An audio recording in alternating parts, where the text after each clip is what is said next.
Hello, Scorpio. Welcome to the Plaid Sheep Oracle. For this round of readings, I've been pulling a card from the Magickal Botanical Oracle by Maxine Miller and Christopher Penczak.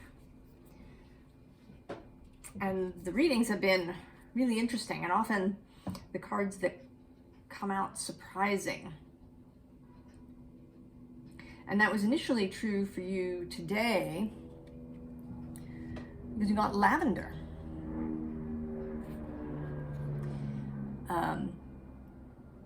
Which is sort of right. Lavender is a really sweet flower, uplifting as well as calming, both with its smell, but also just right like the sight of lavender growing.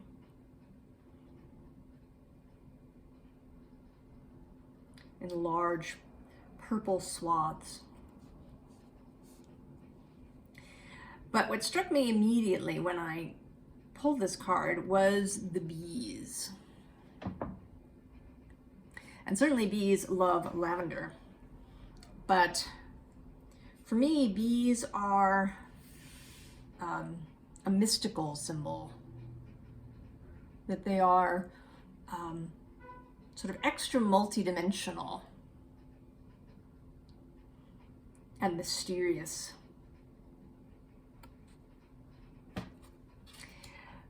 I should warn you that if you're looking for some sort of really practical reading, I mean, granted that, has not up until this point been my strong suit in these readings, but this really is not going to be practical. This is about going into a whole other place. This is about seeing yourself as multidimensional, about crossing realities, and about magic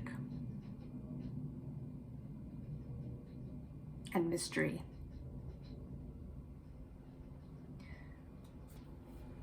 So we start here with this 10 of Pentacles. And there you are, you're climbing out of your everyday body. And this card actually came out as the underlying first card in a different reading. And there was a similar meaning, but here it's less about constriction and simply about what we think of as normal, right? The real normal world that we kind of walk around in.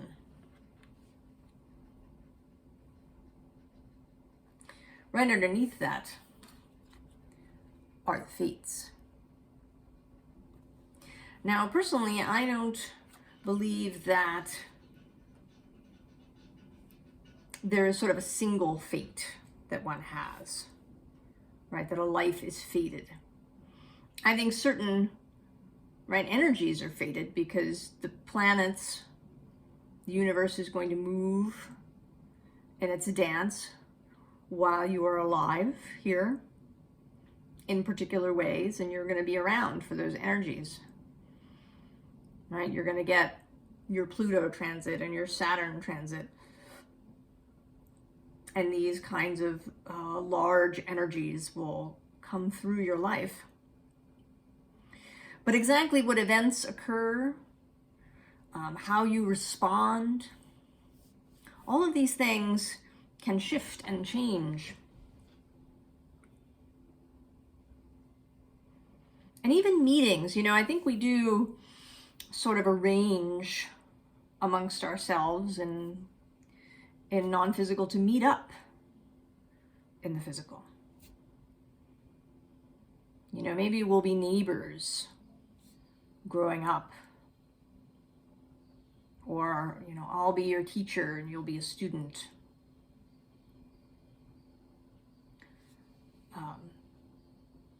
different, right, different ways that we might plan to meet up together. But I don't think that anything is, you know, sort of etched in stone. I think these things can shift and change as we go along. Because I think it would be really boring, right, if everything was all laid out.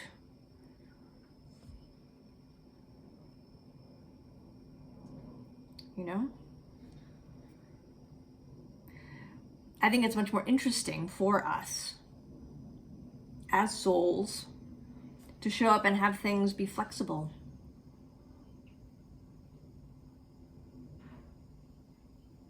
So that is, right, that is what I believe.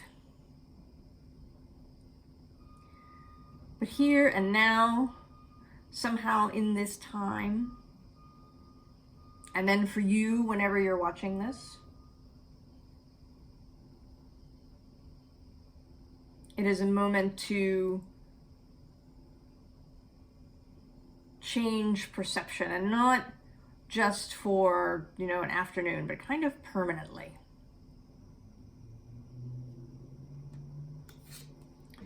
So we begin with this Page of Swords, right? She's heard this call, this message.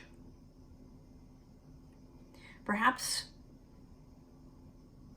you've really begun to see messages in the world.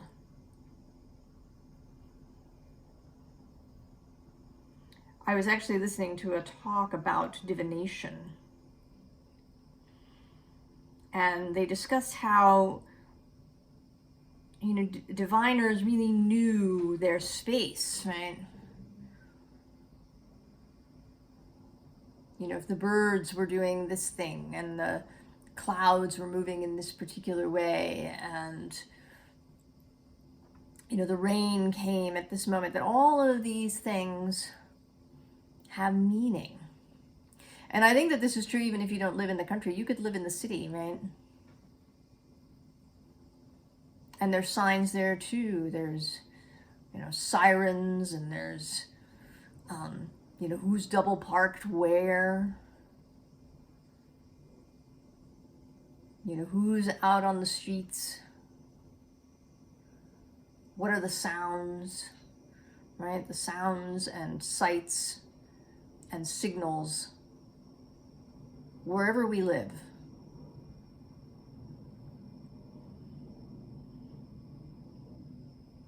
And coming into an understanding that it does all mean something. And that some things have, you know, a greater significance to you, right? And you'll know them because they'll feel more significant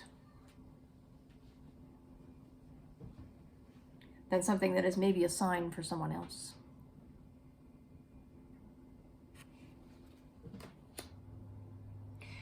Now, one of the things that is going to happen along this trip, once you have decided to continue, and maybe you already have, you know, you don't have to. You can choose to not go down this mystical path. And there's nothing wrong with that, I'm going to say. There's absolutely nothing wrong with that. You can choose whatever you choose.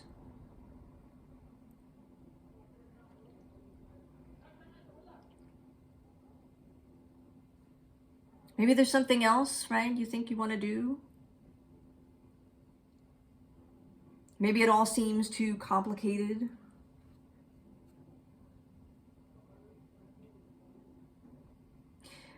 But if you do choose, one of the things is going to be meeting someone. So this may be a romantic relationship, but it isn't necessarily. What it is significant. And really heart-based,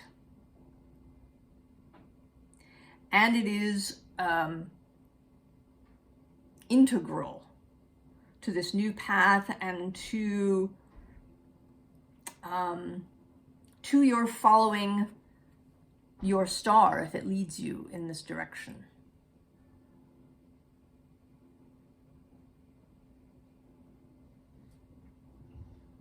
I don't know, I can't tell you in any way how this meeting will occur, but it weaves its way through this whole reading. Although the reading is not about it specifically. It's just there. So I think that it may happen for everyone at different times and in different places and ways. But part of the feeling I have is that it will be a surprise, but at the same time, when it happens, you'll be like, oh yeah, of course. Oh, it's you.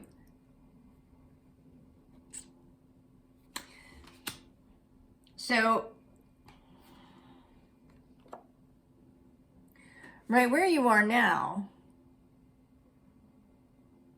right, is heading into this space. The card says lesson, but I think this is more about, the beginning. A kind of initiation.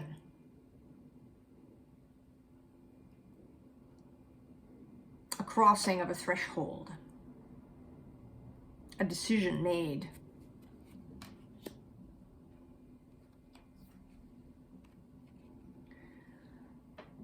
A decision to imagine.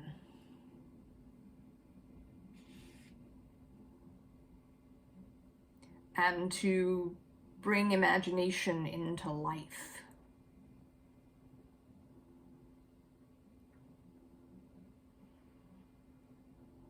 To actually live in a whole other realm and space. And I think that it doesn't all happen in a moment. Right? That there is this focus in the beginning. Right? She might be scrying in this bowl to seeing other places.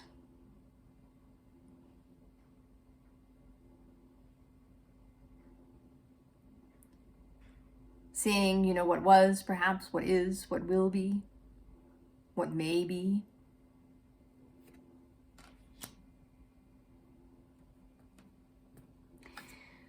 And I think it will take some time.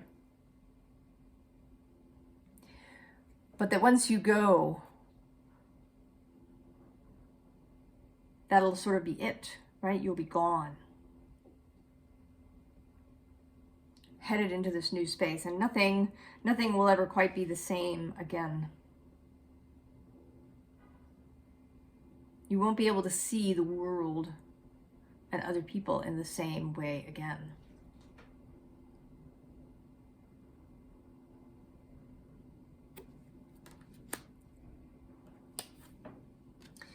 But here is sort of why I think of it as taking time, right? Because there are things that may take a while to be released. Right? To choose to take those 2 cups and go fully. To follow that sort of red road into the moon.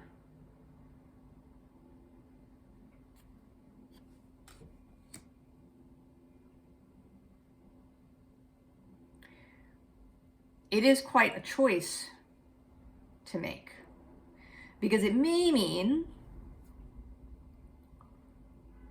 that you never quite feel entirely like you belong again. Except with this person.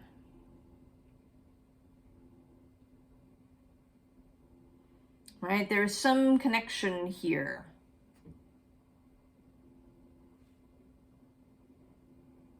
Right, with this person.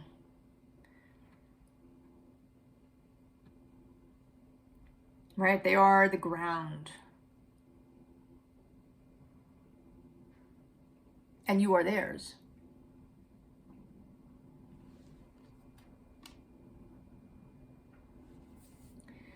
But it is a choice to not fit in.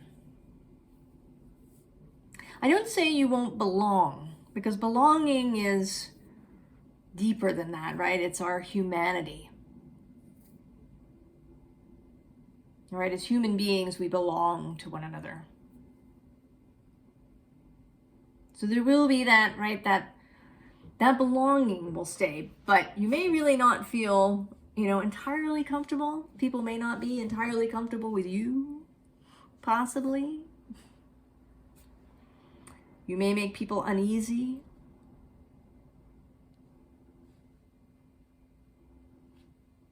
I imagine that, this is true of shamans and curanderas and medicine people, witches. Right? There's something that's not quite,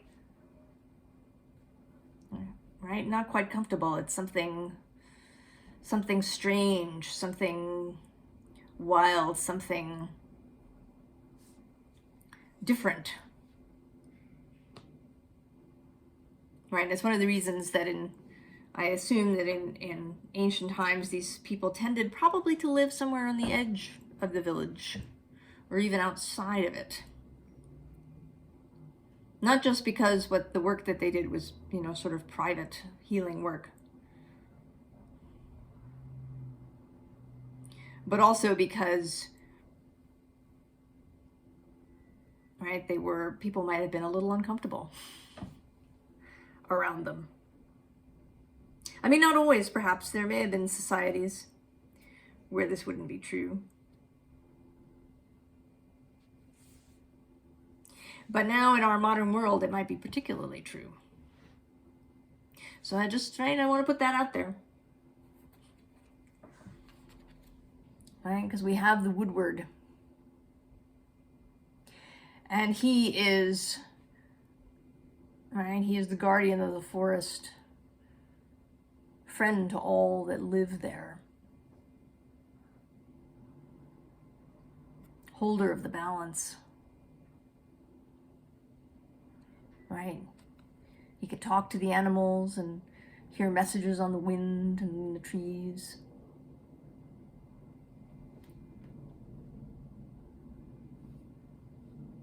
But he probably spends, a lot of time by himself.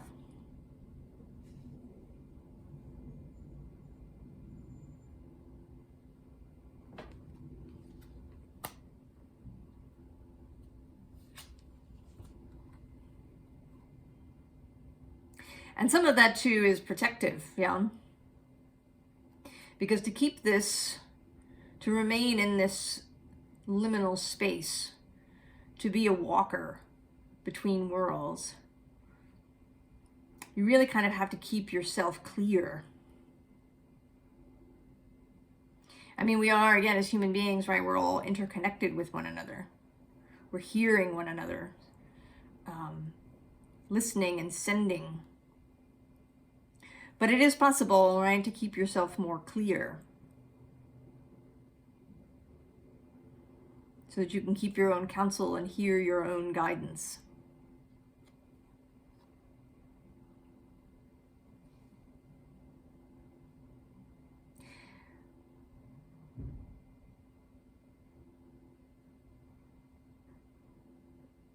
So the green man feels like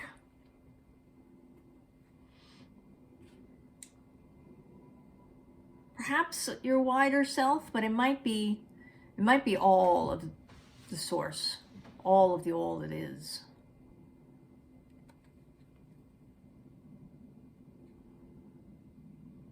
The ultimate seer, the ultimate creator.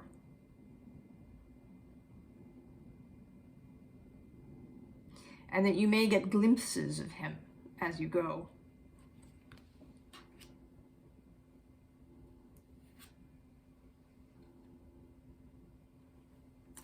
Right, we have this empowerment. And with this image, right, carved in the chalk,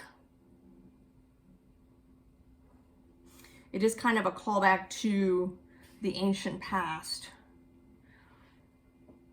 And I think there's a line, right, that you will join. I think that in every generation, there are those who go take this path, who are walkers between the worlds.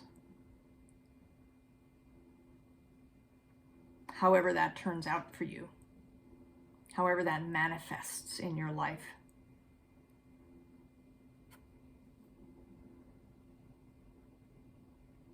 So you're not alone. Ancestors, perhaps some of your soul's previous lives, and the land itself.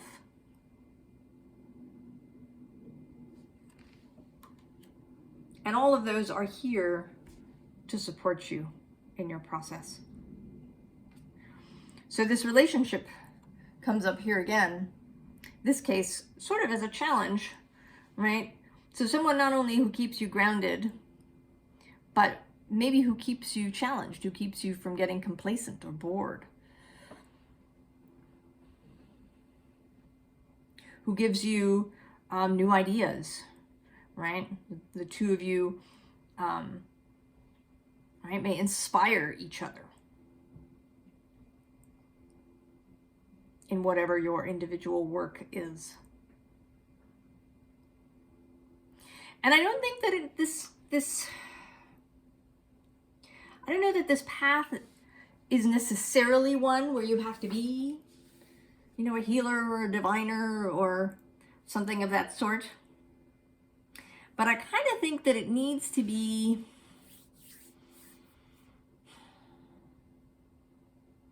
creational in some way. So I don't know that you could, you know, go to a cubicle every day and do paperwork. Many years ago, I spent a little bit of time temping, and I worked briefly at this law firm that had a word processing department that ran 24/7. Any document that came in was reformatted. There was all right stuff had to be proofread, and it was all, you know, incredibly dry legal documents. And there were people who came and worked there, right?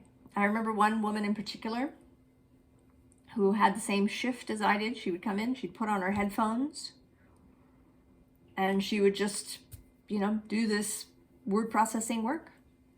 And, you know, for her it worked. She kind of got to keep her own hours since there wasn't any set shift.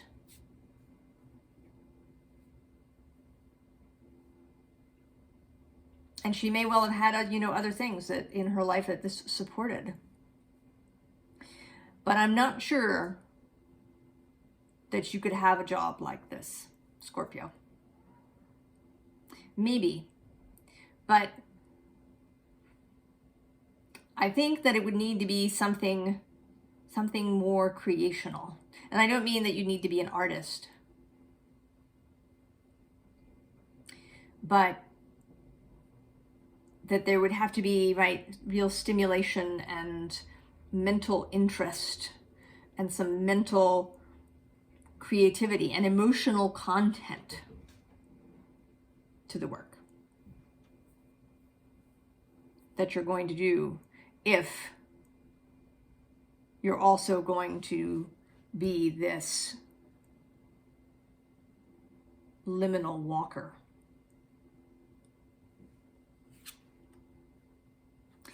So we get the Mirror next. And she is here, right? She always makes me think of the Lady of the Lake. I mean, she's not the Lady of the Lake, but I think of her, right? Because, and because of the water, and also, you know, there's this body floating down the river in the boat, and that kind of makes me think of the Lady of Shalott.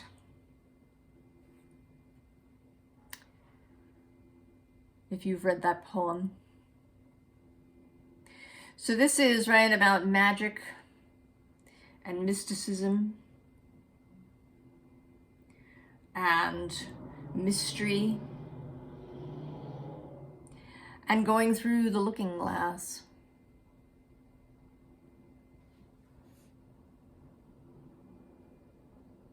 Really changing your perception.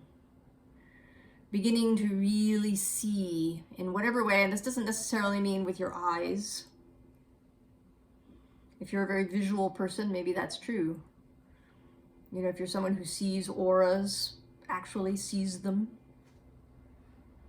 or sees energy or other beings, then maybe it's actually going to be literally seeing, but what I mean is perceiving in whatever way that means to you, right? It may be claircognizance, just knowing, a knowingness about the mutability and liminality and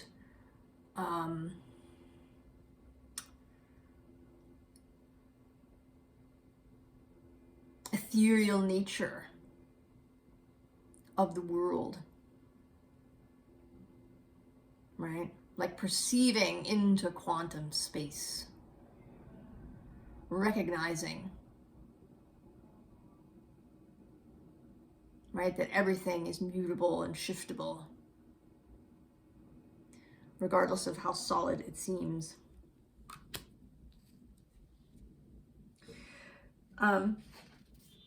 So for you, the Magickal Botanical wanted some more cards, and you've got Poppy, right? Of course, that world of the poppy.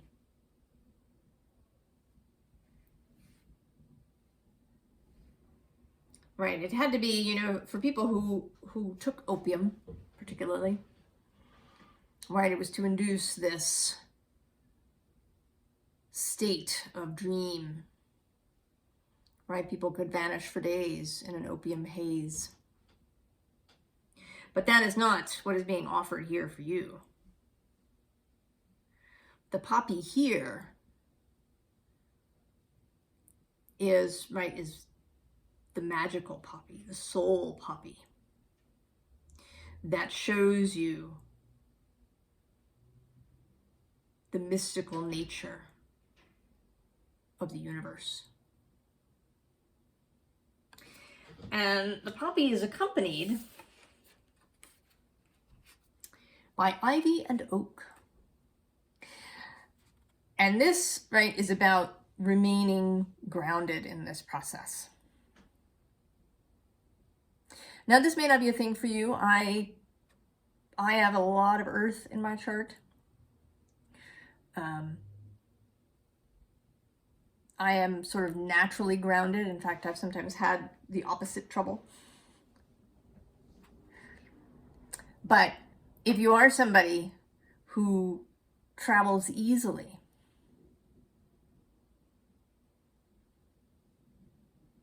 who can become unmoored, this is just sort of a reminder, a caution to keep grounded. And that is another thing, right, that this person can provide for you, right? A scene here, right, in this wood scene. If you read Terry Pratchett at all, the Tiffany Aching books, in particular, she talks about how witches get together periodically, right? They go see each other, and they also go around the houses and talk to people. And this is in part to keep them grounded, right? To keep them from turning into cacklers who lose sight of their humanness. So ivy, right, which has lots and lots of little connections. And then the oak, it's very firm, right? The oak is also a reminder of boundaries, both in the ethereal, right, in terms of who you may connect to, what energies you encounter, but also in the real world, right? Especially if you're doing this sort of work, right? Divining or maybe doing energy healing or counseling of any kind even, right? Or body work, right? That you need to keep good boundaries around that.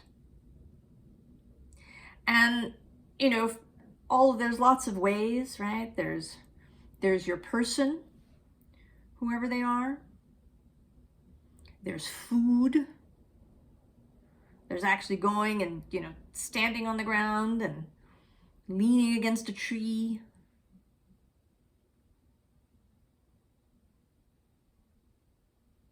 Bathing.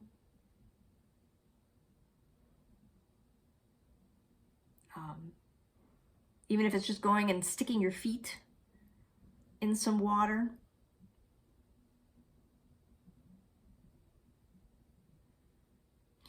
There's lots of techniques for keeping yourself grounded and here. Maybe doing things for other people, right? Cooking someone a meal, cleaning the house, playing with children if you have them, or someone else's children if you don't. Animals, of course, and plants, right? If you have a lot of plants and you need to care for them, that is grounding too.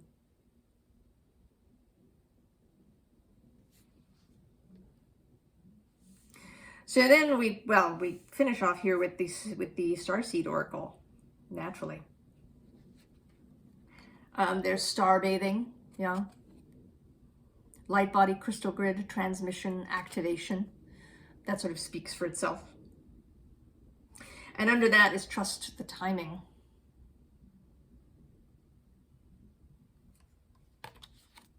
And under that is the blue flame. Spontaneous awakening activations, integration time. So all of that connecting up or opening up, because we are connected. It's acknowledging, perceiving the perception of the other world, of the everyone. And then we get the karmic relationship. Right, the last nod to this relationship.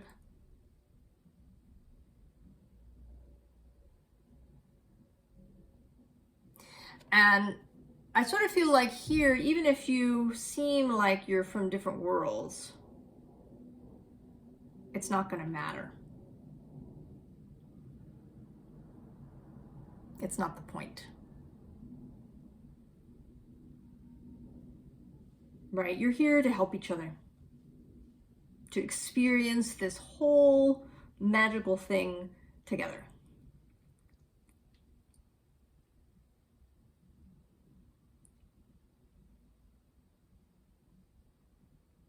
And, I don't know if this is happening exactly when you intended, when you made this little plan together. Maybe it didn't matter. Maybe You left it fluid. I've been trying to decide whether you already know this person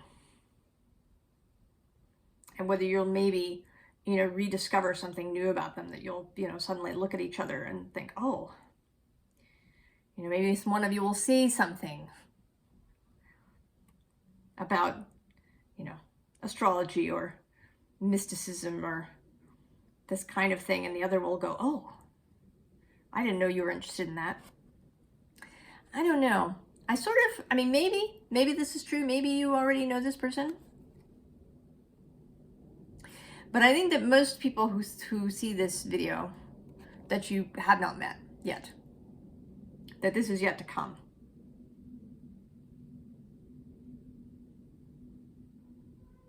That there isn't necessarily any specific thing that has to occur. But it may be that your energies just have to be right. And then we get this Starkeeper card. Cosmic Ancestor. Steed the light by staying grounded. Is that right? So here we are, right? Any of us that are on this journey. Right? Connection to ground and connection to the everyone and the all that is. Simultaneously. Perceiving both. So in the advice section,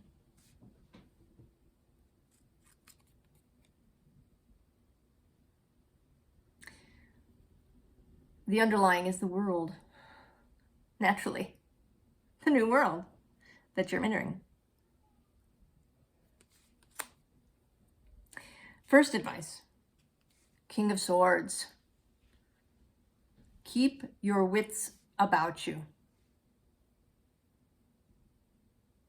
This is not, an anti-intellectual kind of thing. The intellect is important. To see, to understand, to discern, right? To perceive with clarity.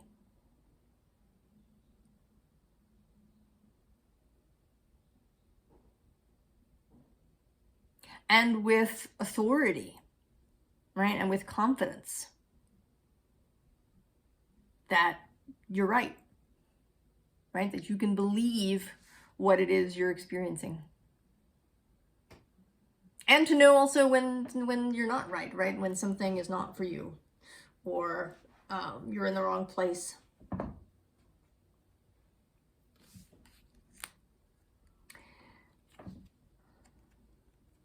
Then the Page of Pentacles. Student mind. Beginner's mind. Actually, this card has two meanings. One is this, is this beginner's mind, the novice, the willingness to learn,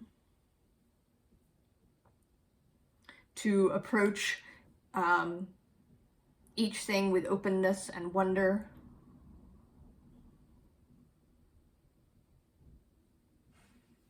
Right? To not have a filled mind that doesn't allow for new information. But also, in conjunction with the last card, here you are with your pentacle. You're imagining your pentacle here in front of you. And then it arrives.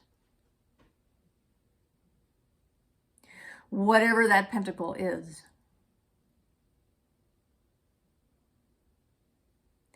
And your job, A, is to imagine well and with joy and with openness, without micromanaging.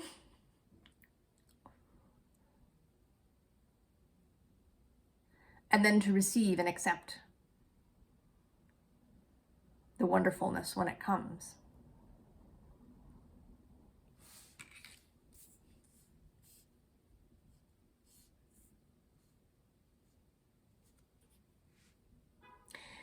An interesting thing about this reading is that this hagstone that I have, a hagstone is a stone that has a natural hole, right? Usually or often created by water. Right, you find them on beaches. And this hagstone was sent to me as a gift, all the way from the UK. It came. And it really wanted to be present here, to be talked about in this reading. So, right, as a confirmation of the mystical and magical aspects of this reading, that this is not a reading of the mundane world.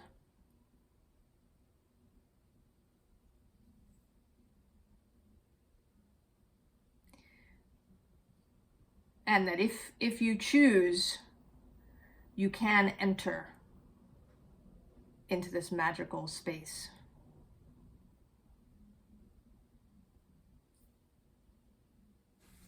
To be a walker of realities and worlds. To perceive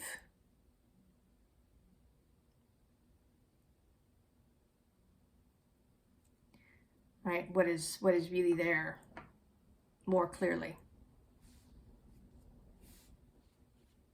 And perhaps for some of you it is a confirmation if you maybe you own a hagstone yourself, have one. I shouldn't say own, maybe one has found its way to you.